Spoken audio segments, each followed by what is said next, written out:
তো ভিউয়ার্স আসসালামু আলাইকুম। আশা করি আপনারা সকলে ভালো আছেন। আমি আজকের দিনে যেটা ভিডিও করতেছি আপনার সেটাই হচ্ছে আপনার ওয়ারিশন সার্টিফিকেট নিতে আপনার কি কি ডকুমেন্টসের প্রয়োজন। আপনি যে ওয়ারিশ সেই ওয়ারিশন সার্টিফিকেট নিতে আপনার কি কি ডকুমেন্টসের প্রয়োজন।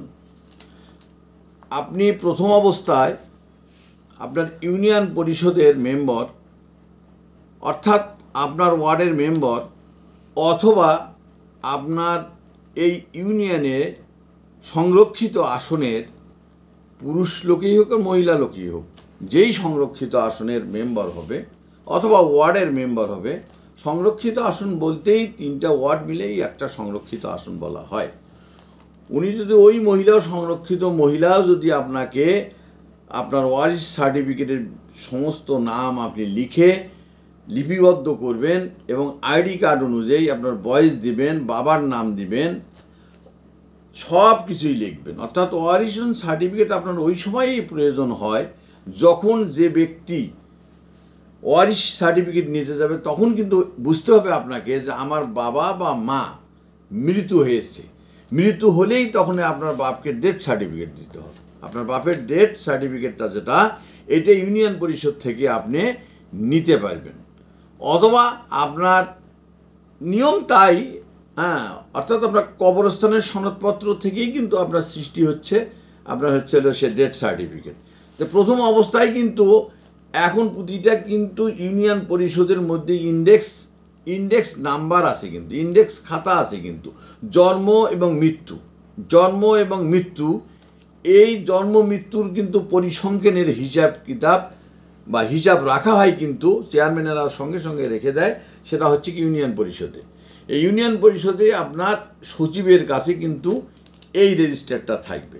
যখনই আপনার কেউ মারা যাক না কেন তখন কিন্তু ওই চেয়ারম্যান আপনার বাড়িতে লোক পাঠায় দিবে, অর্থাৎ যে কোনো চৌকিদারকে হোক অথবা ইউনিয়ন পরিষদের যে কোনো লোককে পাঠায় দিবে, আপনার নাম, তারপরে আপনার প্রয়োজন বোধে আপনার ছবি, আপনারা তখন কিন্তু ওনার প্রয়োজন বোধে যদি এনআইডি কার্ড থেকে থাকে আপনি এনআইডি কার্ডটাও দিবেন, কেননা ওই এনআইডি কার্ড অনুযায়ী কিন্তু আপনার ওই যে জন্ম এবং মৃত্যুর যে খাতাটা রেজিস্টারটা থাকে রেজিস্টারের মধ্যে অন্তর্ভুক্ত হবে।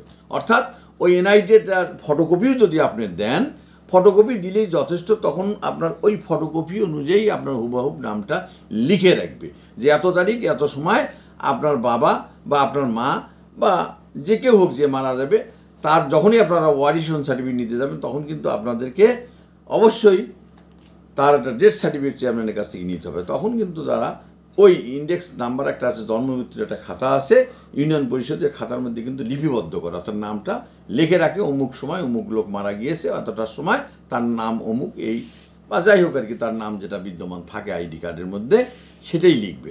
লেখার পর তখন কিন্তু আপনি আপনার ইউনিয়ন পরিষদের আপনার নিকটস্থ আপনার ওয়ার্ডের মেম্বার অথবা সংরক্ষিত আসনের যে মহিলা থাকে, 3টা ওয়ার্ড মিলে একটা সংরক্ষিত আসন বলা হয়, ওনার কাছ থেকে নিলেও হবে। ওটা আপনি সমস্ত নামগুলি একটি ওয়ারিশও আপনার এখান থেকে বাদ দেওয়া যাবে না। আপনারা যদি বাদ দেন তাহলে সম্পূর্ণরূপে ভুল করবেন। তখন কিন্তু যাকে বাদ দিয়ে আপনি ওয়ারিশন সার্টিফিকেটের মানুষের সঙ্গে মানুষের দ্বিধাদ্বন্দ্ব থাকতেই পারে, আপনার একজন ভাইয়ের সাথে আপনার ভাইজনের দ্বন্দ্ব থাকতেই পারে কারণে অকারণে, কিন্তু তাই বলি ওয়ারিশ থেকে তাকে আপনি কোনো সময়ের জন্য বঞ্চিত করবেন। ওয়ারিশ থেকে যদি আপনি বঞ্চিত করেন তাহলে আপনি নিজেকে নিজে বেশি বুঝলে পরে আপনি নিজেই ভুল করবেন, নিজের পায়ে নিজেকে কুড়াল মারা হবে। কেননা ওই লোক যখন আবার ফিরে ওয়ারিশন সার্টিফিকেট নিয়ে কোর্টে দেবে তখন কিন্তু এই ওয়ারিশন সার্টিফিকেটগুলান বাতিল হয়ে যাবে। আর এই ওয়ারিশন সার্টিফিকেটগুলান কিন্তু আপনারা অবশ্যই জেনে রাখেন 3 মাস পর পর কিন্তু এটার মেয়াদেই থাকে কিন্তু 3 মাস। এই কথাটাও আমি আপনাদেরকে বলে দিলাম যে 3 মাস পরে কিন্তু আপনারা আবারও প্রয়োজন মধ্যে চেঞ্জ করতে পারেন। যদি এর মধ্যে কেউ জন্ম মৃত্যু যদি হয়ে থাকে কিন্তু মেয়াদটাই থাকে কিন্তু আসলে 90 দিন। তার আগেও আপনি যদি কোনো লোক 90 দিনের মধ্যে, কেন আপনি আজকে ওয়ারিশন সার্টিফিকেট নিলেন, কালকে আপনার একজন লোক মারা গেল, তখন কিন্তু ওনার যে মারা গেল তার বাবা, তাদের ছেলে বা তার মেয়ে যে কেউ মারা যাক, তখন কিন্তু তার নামটা ওখানে লিপিবদ্ধ করতে হবে ওয়ারিশনের মধ্যে, যে অমুকের ছেলে অমুক সেও মারা গিয়েছে। এইভাবে আপনারা ইউনিয়ন পরিষদ হইতে আপনাদের নিজস্ব ইউনিয়ন পরিষদের চেয়ারম্যান আপনাদেরকে ওয়ারিশন সার্টিফিকেট অর্থাৎ ওয়ারিশ সার্টিফিকেট আপনাকে দিবে। আর আপনার এখানে ডকুমেন্টস কি, যদি আপনি পৌর মধ্যে হন পৌর এলাকার মধ্যে যদি হন, কোনো মেয়রের এলাকার মধ্যে হন, তখন কিন্তু আপনার যে কোনো কাউন্সিলরের কাছ থেকে আপনি নেবেন, কাউন্সিলরের কাছ থেকে নিলেও হবে।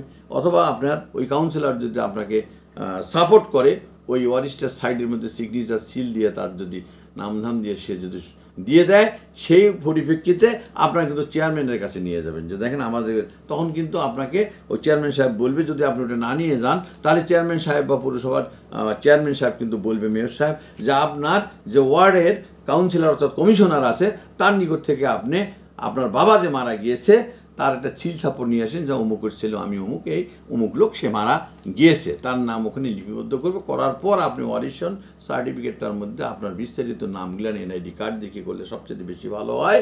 তাই এনআইডি কার্ড অনুযায়ী আপনি বরাবর করিয়ে নেবেন, তাহলে আর কোনো ভুল হওয়ার কোনো কথা থাকবে না। তাই আপনি যখনই নিয়ে যাবেন তখন আপনি ইউনিয়ন পরিষদে দেখবে, দেখে তারপর প্রয়োজন মধ্যে আপনি ওই কাউন্সিলর সাহেবকে নিয়ে যাবেন, অথবা মেম্বার সাহেব আপনাদের ইউনিয়ন পরিষদের মেম্বারকে সঙ্গে করে নিয়ে যাবেন।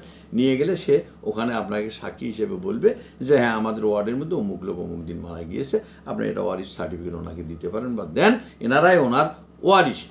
এই সমস্ত পেপারসগুলান আপনার লাগবে। এই পেপারসগুলো নিয়েই আপনি তখন গিয়ে ইউনিয়ন পরিষদের নিকট হইতে আপনি এই মৃত্যুর যে আপনার বাবা বা আপনার যেই হোক গার্জিয়ান যে মারা গেল তার যখনই রেখে যাওয়া সম্পত্তিগুলো থাকবে, তার যারা যারা ওয়ারিশ থাকে উত্তরাধিকার সূত্রে, তারা সবাই কিন্তু এই ওয়ারিশন সার্টিফিকেটের মধ্যে আপনার নাম লিপিবদ্ধ করবেন। এইভাবে লিপিবদ্ধ করে আপনি চেয়ারম্যানে সিল সাপোর্ট দিয়ে সত্যায়িত করে আপনাকে ওটা দিয়ে দিলে ওটাই ওয়ারিশন সার্টিফিকেটটায় আপনার বলা চলে গেজেট আকারে পরিণত হলে। এবং আপনাদের বুঝতে হবে যে এই শুধু ওয়ারিশন সার্টিফিকেটটা খালি আপনি নিলেন, নেওয়ার পরে বছরের পর বছর যাবে যে করবে তা না। আপনি ওয়ারিশন সার্টিফিকেটের মূলত মেয়াদ থাকে, অনেকেই জানে না, অরিজিনালি কিন্তু এটার মেয়াদ থাকে মাত্র 90 দিন, অরিজিনালি 90 দিন। এর মধ্যে যদি কেউ মারা গিয়ে থাকে সেটার ক্ষেত্রটা আলাদা, তখন আবার আপনাকে সনদপত্রটা চেঞ্জ করতে হবে। তো এই সমস্ত ডকুমেন্টসগুলো আপনার সনদপত্র, আমরা ওয়ারিশ যখন হবেন আপনার এই সমস্ত সনদপত্র, ওয়ারিশ সনদপত্রগুলো এইভাবে আপনাকে মূলত নিতে হবে। নিলে পরে তখন ওইটাই আপনার প্রমাণ করবে যে আপনি ওই যে ব্যক্তি মারা গিয়েছে সেই মৃত্যু ব্যক্তির অমুক অমুক অমুক অমুক ভাই বোন, এরা সবাই এখানে ওয়ারিশ। ওনার যে উত্তরাধিকার সূত্রে যারা যারা আসতেছে, ছেলে থাক, মেয়ে থাক, স্ত্রী থাক, সবার নামে আপনারা ওখানে লিপিবদ্ধ করবেন। এই জন্যে ওয়ারিশ সার্টিফিকেটটা এইভাবেই নিতে হয়, আহামরি কিছু না।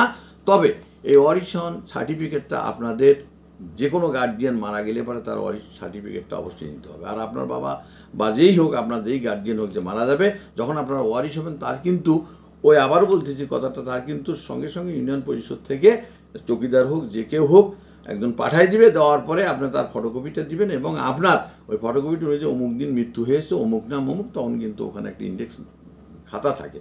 ওই খাতাটা জন্ম মৃত্যুর খাতা, ওটাকে বলা হয় জন্ম এবং মৃত্যু দুটারই কিন্তু ওখানে থাকে, ওটা লিপিবদ্ধ ইউনিয়ন পরিষদের কাছে সংরক্ষিত থাকে। এইভাবে আপনি ওয়ারিশন সার্টিফিকেট নিতে পারবেন, এতে কোনো সন্দেহ নেই।